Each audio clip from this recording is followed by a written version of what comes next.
Hi అండి, welcome to my channel Joy's daily diaries. ఈరోజు నేను ఫ్రైడ్ రైస్ రెసిపీ ఎలా చేయాలో చూపిస్తున్నానండి, విత్ లాట్స్ ఆఫ్ వెజిటేబుల్స్ కూడా. ఇది కిడ్స్ ఫ్రెండ్లీ కూడా అండి. నేను మా బాబు కోసం చేస్తున్నాను లంచ్ బాక్స్కి. ఫస్ట్ కడాయి పెట్టుకొని ఒక 2 టేబుల్ స్పూన్స్ ఆయిల్ వేసుకోండి. ఆయిల్ హీట్ ఎక్కేలోపు 2 ఎగ్స్ అనేవి ఒక బౌల్లో తీసుకొని స్క్రాంబుల్ చేయండి బాగా. ఇలా బీట్ చేస్తే ఏమవుతుందంటే ఎగ్ అనేది బాగా ఫ్లఫీగా అవుతుందండి. డైరెక్ట్ ఎగ్ ఆయిల్లో వేసేదానికన్నా ఇలా బీట్ చేసి వేసేదానికి డిఫరెన్స్ ఉంటుందండి. ఒకసారి ట్రై చేయండి ఇంట్లో. మేము ఎగ్ అనేది ఇలాగే వాడతాము. ఒక 1 మినిట్ అలా వదిలేస్తే ఆయిల్లో ఫ్లఫీగా సెట్ అవుతుందండి. దీని తర్వాత కొంచెం సెట్ అయ్యాక మిక్స్ చేస్తూ ఉంటే స్క్రాంబుల్ అవుతుంది ఇలాగా. దీంట్లో లైట్గా ఎగ్కి సరిపడా కొంచెం సాల్ట్ వేసుకొని పక్కకి ప్లేట్లోకి తీసేసుకోవచ్చండి. ఇక అలా తీసిన ఒక 2 మినిట్స్లోనే మా బాబు వచ్చేస్తాడు. స్క్రాంబుల్డ్ ఎగ్ స్మెల్ వస్తే చాలండి, ఎగ్ బాగా ఇష్టపడతారు కదా, వెంటనే కొంచెం తీసుకొని తినేస్తాడు మా బాబే.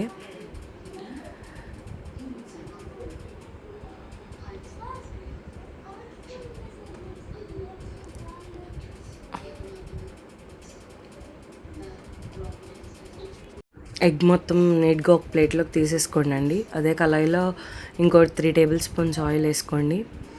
ఆయిల్ కొంచెం వేడవ్వగానే గార్లిక్ వేసుకోండి. నేను ఏ ఫ్రైడ్ రైస్లో కన్నా గార్లిక్ వేస్తానండి. గార్లిక్ ఫ్లేవర్ చాలా బాగుంటుంది ఫ్రైడ్ రైసెస్లో. గార్లిక్ అనేది సన్నగా చాప్ చేసుకొని వేసుకుంటున్నానండి. ఇది వెంటనే వేగిపోతుంది. కొంచెం వేగి మంచి అరోమా రిలీజ్ చేస్తుంది. అరోమా రాగానే ఆనియన్స్ వేసేసుకోవచ్చు. మీకు కావాల్సిన వెజిటేబుల్ ఏవైనా వేసుకోవచ్చండి. నేను ఇక్కడ onion, carrot, capsicum, cabbage, garlic ఇవి మాత్రం వాడుతున్నాను. బీన్స్ ఉంటే బీన్స్ కూడా వేసుకోవచ్చండి, చాలా బాగుంటుంది టేస్ట్. వెజ్ పులావ్ స్టైల్లో అయిపోతుంది. ఎక్కువ వెజిటేబుల్స్ అనేది వీళ్ళ కిడ్స్ లంచ్లోకి ఇంక్లూడ్ చేస్తే టమ్మీ కూడా ఫుల్గా ఉంటుంది. కాన్స్టిపేషన్ ఇవన్నీ ఏం అవ్వవండి, ఫైబర్ కంటెంట్ వెళ్తుంది కాబట్టి. రైస్ కొంచెం పెట్టినా ఫైబర్, ఈ ప్రోటీన్ ఇవన్నీ ఎక్కువ పెడితే కిడ్స్కి కూడా హెల్తీగా ఉంటుందండి. అందుకని మ్యాక్సిమం రెసిపీస్ అన్నీ ఇలాగే ట్రై చేస్తాను నేను బాబుకి. వాడు కొంచెం రైసే తింటాడు కాబట్టి చిన్న బాబు, ఆ రైస్లోనే అన్ని ప్రోటీన్, ఫైబర్, కార్బ్స్ అన్నీ ఈక్వల్ క్వాంటిటీలో వెళ్ళేటట్టు చూసుకుంటాను నేను.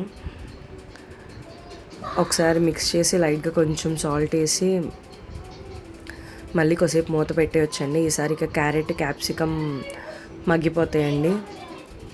ఒక 1 మినిట్ అలా లిడ్ క్లోజ్ చేసి ఫ్లేమ్ లోలో పెట్టేసుకోండి. ఇదిగోండి, ఇలా కలర్ చేంజ్ అయితే మగ్గినట్టండి. ఒకసారి క్యాప్సికమ్ ఉడికిందో లేదో టెస్ట్ చేసుకోవడానికి ఇలా చేసుకోవచ్చండి. చూసారా, వెంటనే కట్ అయిపోయింది. అంటే క్యాప్సికమ్ ఆల్రెడీ ఉడికిపోయిందండి. నేను స్టార్టింగ్లో కుకింగ్ చేసేటప్పుడు కూడా నాకు ఇలానే చిన్న చిన్న డౌట్స్ వచ్చేవండి. అందుకే అవన్నీ ఏమన్నా ఉంటాయి అని చెప్పి ముందే ఇలా చెప్తున్నాను. దీంట్లోకి కొంచెం గరం మసాలా వేసుకోండి. గరం మసాలా కూడా నేను ఇంట్లోనే ప్రిపేర్ చేస్తానండి. బయట ప్యాకెట్స్ అవి ప్రిఫర్ చేయను, ప్రిజర్వేటివ్స్ ఉంటాయని. గరం మసాలా, లైట్గా కారం వేస్తున్నానండి. ఒకసారి మిక్స్ చేసుకొని వదిలేయండి, కొంచెం ఫ్రై అయ్యిద్ది. ఫ్రై అయిన తర్వాత స్క్రాంబుల్డ్ ఎగ్ ఉంటుంది కదండి, స్క్రాంబుల్డ్ ఎగ్ మొత్తం వేసేసి ఒకసారి మిక్స్ చేసుకోండి. ఈలోపు ఎంత రైస్ కావాలో అవి తీసుకొని కొంచెం రైస్ ఆరపెట్టుకుంటే పొడి పొడిగా వస్తుందండి. మా బాబుకి కాబట్టి నేను కొంచెం మెత్తగానే చేస్తాను రైస్. మా వరకే అయితే కొంచెం పొడి పొడిగా చేస్తానండి. కావాలంటే బాస్మతి రైస్ కూడా యూస్ చేసుకోవచ్చు. డార్క్ సోయా సాస్ ఒక 1/2 టేబుల్ స్పూన్ వేసానండి ఇక్కడ నేను. టొమాటో కెచప్ కూడా వేసుకోవచ్చు కావాలంటే, మా బాబు అంత ఇష్టపడ్డు, సో డార్క్ సోయా సాస్ ఒకటే వేసాను. లైట్గా కొత్తిమీర వేసేసుకోండి, ఇంకా దించేసుకోవడమే. ఎమ్మీ ఎగ్ ఫ్రైడ్ రైస్ రెడీ అండి. Thanks for watching.